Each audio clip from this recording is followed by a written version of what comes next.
Here's the situation. Along the back boundary of my place, there's an area I think would be great for hunting deer. You can see it here, my property to the left and the neighbors to the right. Mostly on their side are a lot of oak trees, mostly white oaks, some red oaks, some shingle oaks. I think there are a few beech trees in there too. They drop a lot of leaves and mast, lots of acorns. You can see that here, and also what I'm pretty sure is a scrape, and of course deer tracks and droppings all through there. Downhill, on my side, there's an old overgrown pasture which is heavy cover. It's good for the deer, but it means I can't see 20 feet through it, and there's no good place for a tree stand even if I liked them, which I don't. So, last summer I had some bad luck with weather while baling hay and had some bales get rained on, really soaked. They eventually dried out, but they're pretty much worthless, which got me thinking, why not build a blind out of those? So I dragged him up the hill and I started stacking them up.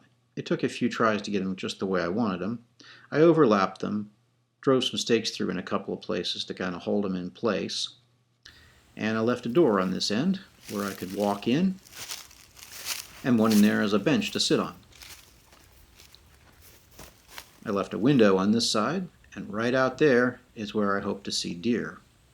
Around to the left here is the doorway that I left to come in, but it needs a roof.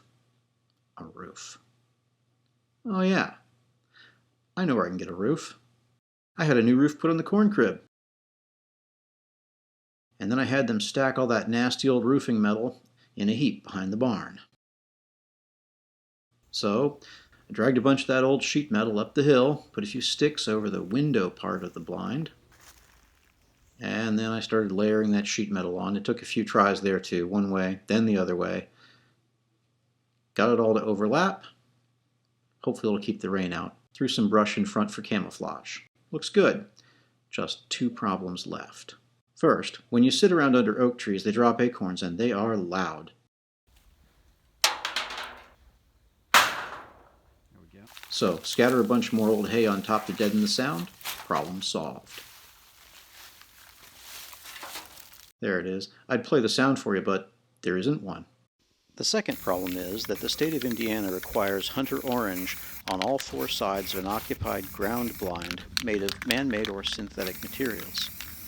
I don't know whether hay bales count as man-made or synthetic materials, but I thought I should be safe, and I had some leftover orange paint. Problem solved.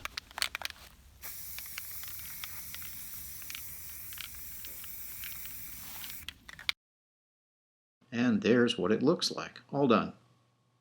This is what it looks like from the deer's eye view.